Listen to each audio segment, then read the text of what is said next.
Welcome back everyone, it's time to go balls deep. And I'm gonna have to take a lead from Aldo's book here because I gotta say, this One Piece chapter was absolutely fire! Yes! Yes! Yes! Yes! Yes!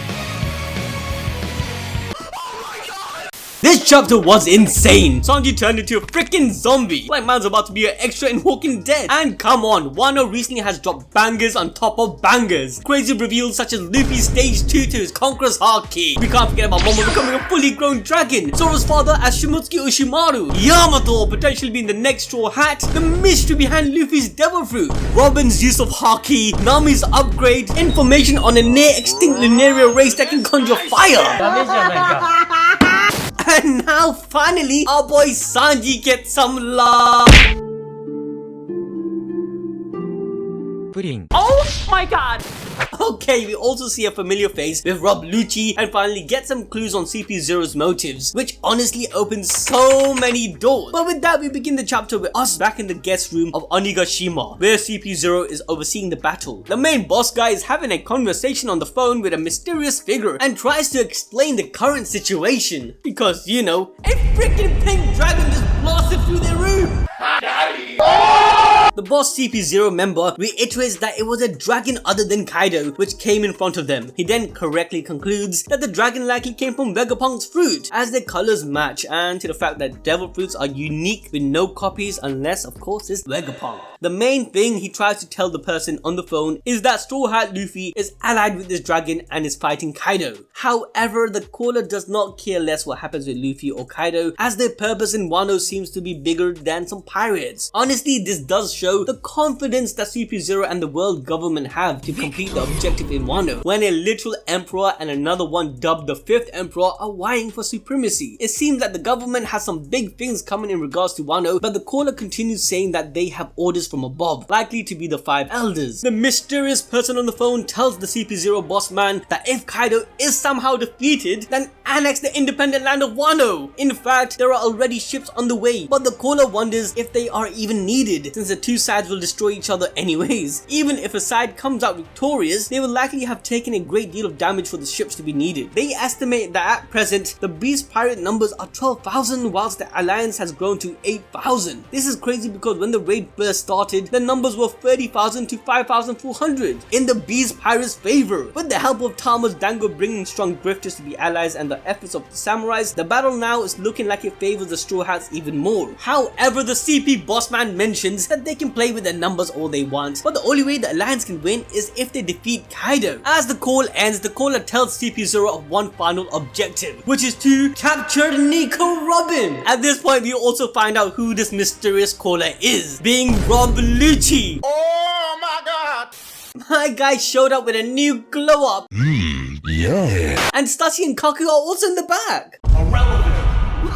But basically, the world government, most likely under Imu Sama and the 5 elders, CP0 and Lucci have 2 goals in mind. 1, if Kaido is defeated, they will make Wano join the world government and take control over it. Number 2, capture Nico Robin. Now, if you guys go back to my previous videos, I mentioned how the world government will 100% get involved. It's just part of the formula. After Luffy and his crew liberate a country, the world government tends to jump in, like we saw with Alabasta and Dressrosa. However, for a long time, Wano Kuni wasn't affiliated with the world government. Even before Orochi's and Kaido's reign, Wano had their borders closed. And obviously after Kaido took over, the world government were not confident to go all out war with the Yonko over territory. Although unlike Whole Cake Island, Wano is extremely desirable. Why? Well, as mentioned last time, is because of the weapons and resources they possess. According to law, the Beast Pirates' monopoly of Wano's country's supply of high quality weapons is what ensured Kaido's domination in the new world. And let's not forget that the legendary swords were made here too. But Wano doesn't just have skilled artisans and smiths. According to Hawkins, in chapter 924, sea stones originated from Wano and is also the only place where it can be processed into any type of weapon. An example is when we saw sea stone bullets in the same chapter. All of these weapons produced in Wano are super high quality, and so far the world government had to secretly import their supply to the Marines. After Luffy defeated Doflamingo and destroyed his regime, the world government realized realize their problems of acquiring more weapons. Hence why CP0 agents tried to negotiate with Orochi back in chapter 929 for more supply, which Orochi refused unless they handed over Vegapunk,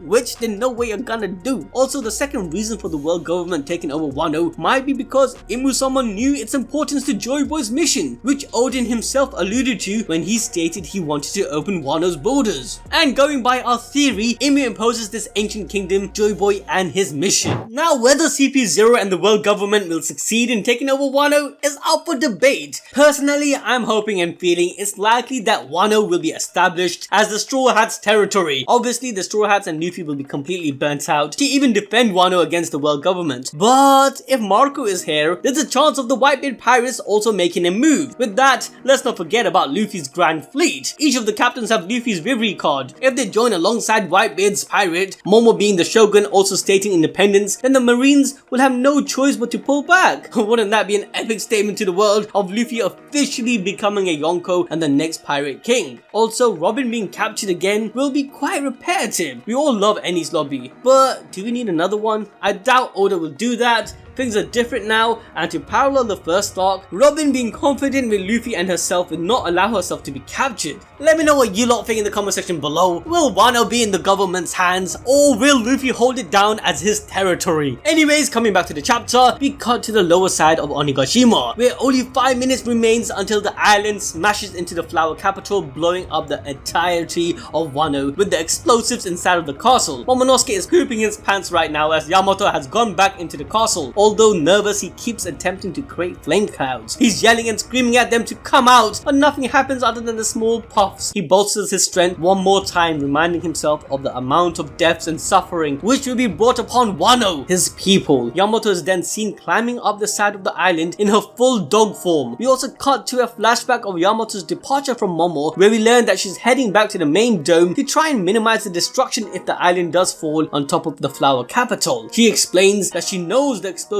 are in the basement armory. She has to do something about it now, or in the worst case of Onigashima's crash, way more people will end up being dead. Momo yells at Yamato that she is being mean for leaving him behind, but she just yeets away in her transformation, activating her zone wolf form looking like Suiken from Pokemon. But you know, we all know that Yamato trusts Momo to control the island and that she taught him all that she could. Now, something I noticed with Yamato leaving for the explosive basement is that this could also be some sort of setup for Yamato to start throwing the bombs down in the ocean, and the marine ships which are heading towards Wano. Also, let's not forget about Big Mom's crew will be the first ones to be hit with the explosives raining down from the sky. But this is just one of the possibilities of how the marines will be dealt with. I still want Luffy's Grand Fleet to come into the mix. Anyways, we then cut to the live floor inside the castle, where Queen is in his hybrid form and going at it with Sanji, hitting him with an attack called Brap Brap Brapan or Coming Wind Fist. He attacks with his claws and sword at the same time, but Sanji kicks and dodges the attack, which causes Queen to be angry at him, telling him to get serious. As Sanji isn't even wearing his raid suit, which Germa made for him, Queen believes that he can't be fighting at full power without it. Sanji gets knocked through some rocks and seems to have taken a bit of damage. Holy look at all this damage! So Queen continues taunting Sanji, trying to get him to wear the raid suit. He mentions how he just used it against King and vanished. Why isn't he using Judge's tech, which Queen is so interested in? Because let's not forget that Queen alongside Windsmoke was part of MADS, a scientific research team that was active over 24 years ago. Now, not much is known about MADS except that it consisted of expert scientists in the intent of studying and developing weapons for God knows what purposes. But they together found the discovery of the lineage factor, which is also known as the blueprint for life itself. Amongst Queen and Windsmoke Judge, we also had Caesar Clown and the legendary Dr. Vegapunk himself in this team. But regardless, Sanji doesn't care about any of that and ignores Queen's comment, thinking about how his body feels just so weird right now. Queen continues calling Sanji the Judge's son and Windsmoke, which obviously would just get underneath Sanji's skin, but he at this point just had enough. He tells Queen to shut up, where Queen responds using his attack Black Coffee. Sanji jumps up to dodge it and fires his own Jabalel Jambe grill shot, which gives Queen third-degree burns in his stomach and sends him flying. However, Queen quickly gets back up as he transforms into his full Zoan form and compliments Sanji that his kick is kind of, impressive. However, he will now show him the unaltered raw power of a dinosaur. Now at this point, we all expecting some Godzilla type of shit, right? Oh hell yeah, brother, yeah! But Queen just stretches his body, tail and neck whilst hitting a wall behind him, shouting, Brontosaurus sis! Everyone, not just me guys, the true form of the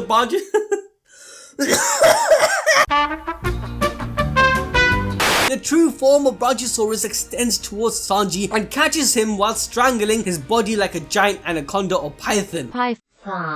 Everyone is shocked with this weird attack and they freak out. But Queen reveals that this serpentine form is the true nature of the Brontosaurus. And honestly, I have to give it to Oda because technically speaking, dinosaurs were classified as reptiles. But Queen's true form is basically a giant ass snake. This form and attack is so powerful that no one, not even ornament Haki masters, have escaped it. What? Their bones get crushed and their innards get smashed. He gives Sanji an ultimatum that if he uses his Germa powers in raid suit, then maybe he will let him go since he is Judge's son and they used to be acquaintances back in the day. But as Sanji refuses, things get a bit more ridiculous. Queen reminds us that he is a scientist and the torso that he left behind is equipped with bronchial launchers. But as soon as he mentions them, these launchers fire straight at his direction, blowing him up. Are you serious? Queen then calls his launchers stupid, but everyone knows that it's his stupid self that created the system, so who is stupid in the end, right? And the stupidness doesn't stop there, as Queen once again says bronchial launchers, causing another shot to be fired. It's like your brain doesn't fucking work,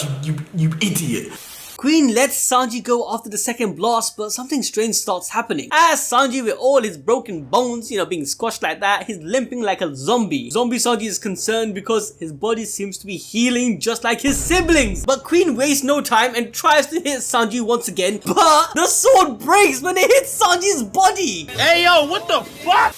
Okay, let me explain what's going on and how all of this is possible. Like, what the frick is Sanji now? Well, as Sanji puts it himself, he has awakened the same ability as his siblings. Basically, the children of the Windsmoke family were genetically modified by their father, Judge, in the process of creating elite military commanders who will lead Germa 66. Windsmoke Judge engineered his 4 sons to possess superhuman traits by applying a procedure to them during their fetus stage against the wishes of his wife and sadly, the mother of these kids. But this next level fetus engineering ensured his kids would develop a secondary hardened skeleton known as exoskeleton. However, whilst his brothers all adapted to their father's engineering, Sanji did not gain any of these genetic enhancements because his mother took a powerful drug intended to negate the surgery's effect. However, the drug rendered Sanji alone a normal human, which now in Sanji's case is wearing off. These modifications are in fact the reason for the Windsmoke siblings to have different hair colors. Sanji is the only sibling to inherit his parents' hair color because his modification was supposed to be negated. Now these modified humans are those whose lineage factor has been manipulated. If you guys are like, what the frick is a lineage factor, anime balls deep? Well, all life forms in the One Piece universe have a lineage factor, and by manipulating this blueprint of life, the growth of the life form can be changed. Eating a devil fruit also affects one lineage factor, giving them supernatural powers and weakness to the sea. So what Sanji's father did was personally change his kids' lineage factor, giving them extra powers just like a devil fruit would. However, unlike a devil fruit, there are no drawbacks of being weak to the sea. Some of the powers these test tube babies have, aside from the exoskeleton iron body I mentioned earlier, is an increased healing ability, which would explain how Sanji seemingly is healing after being blown up by Queen's attack. This was also seen with Reiju when she managed to rapidly heal after her leg was shot. However, aside from these base abilities, each siblings have unique special abilities, which resembles use of devil fruits. Reiju's ability was to do with poison, very similar to the Doku Doku no Mi. Niji's ability allowed him to generate electricity from his body, similar to the Gono Gono no Mi. Ichiji's ability allowed him to generate energy beams and explosives from his body. Yonji's ability allowed him to use tremendous grappling power. His gauntlets can extend towards gripping and punching other people with incredible force. And it's likely that Sanji's ability has to do with his kicks. Yes, the fire that's produced by his legs initially thought to be due to the friction produced might actually be because of this genetic modification. However, there's also a chance of him having a new ability on top of everything. With that, that's the end of the chapter. Sanji's also thinking that he doesn't want to be a monster like his siblings because this genetical modification messed with the minds and they can't feel shit. So hopefully Sanji doesn't really change as a person. Let me know down below what you lot think. Don't forget to smash the like button, subscribe, ding the notification bell to stay updated. With that guys, I'll catch you lot next time.